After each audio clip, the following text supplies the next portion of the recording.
Hi friend, स्वागत है आपका मेरे YouTube channel maths class with Pooja में।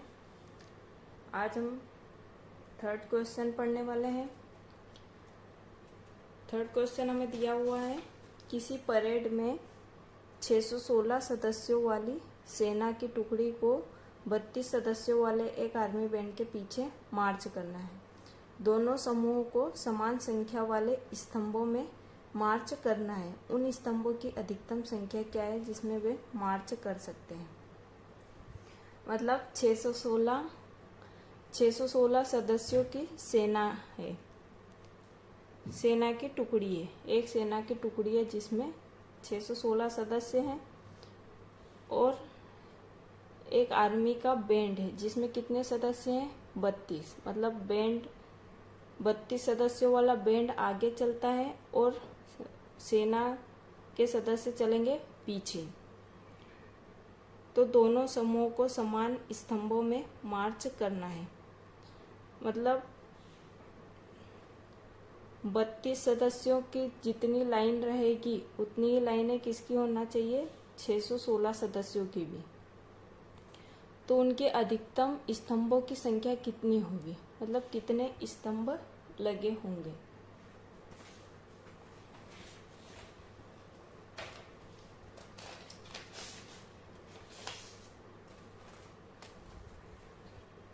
मान लेते हैं ये बैंड की लाइन है जिसमें कितने सदस्य हैं, 32 सदस्य। ये है आर्मी का बैंड और उसके ठीक पीछे चलेगी सेना जिसमें कितने सदस्य हैं, 616। तो इन दोनों के स्तंभों की संख्या कितनी है, मतलब हमको निकालना है अधिकतम स्तंभों की संख्या। तो अधिकतम का मतलब होता है HCF निकालना, हाईएस्ट कॉमन फैक्टर। तो हमें 616 और 32 का क्या निकालना पड़ेगा, HCF। हम लिखते हैं सेना की टुकड़ी के सदस्यों की संख्या कितनी है, 616। और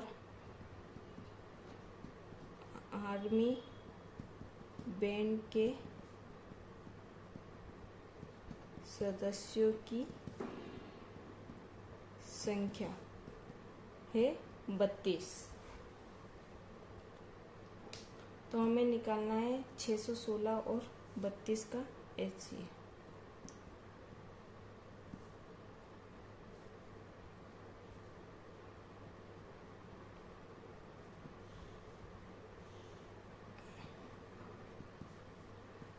अधिकतम स्तंभों की संख्या जो कि हमें ज्ञात करना है, तो उसके लिए हमें निकालना होगा 616 और 32 का HCF निकालने के लिए 616 बड़ा है 32 से, तो हम निकालेंगे यहाँ यूक्लिड विभाजन प्रमेय से A = BQ + R। तो हम भाग देते हैं चरण फर्स्ट। तो हम भाग देते हैं 616 में भाग देते हैं 32 से। ये दो संख्याओं में देंगे क्योंकि यहाँ भी दो संख्या है। एक बार देते 32 एकम 32। एक उधार देंगे, 11 में से 2 गई तो बचेंगे 9, या 5 में से 3 गई तो बचेंगे 2। ऊपर से आया 6। 32 का हम लेते हैं 9 बार, तो 32 का 9 बार होगा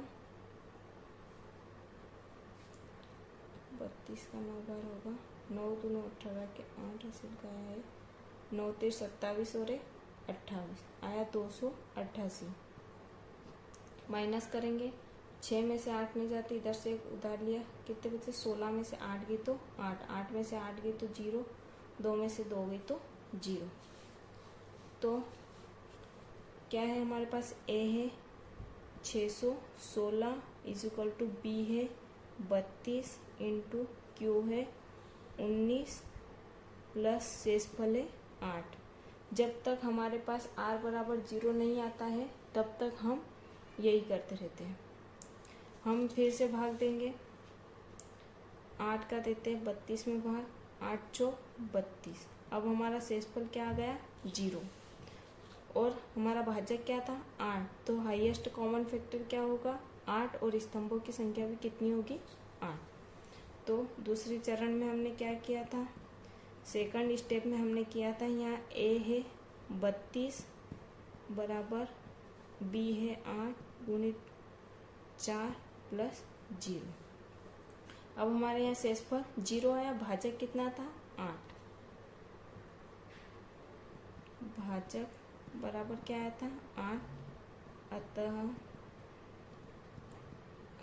अधिकतम स्तंभों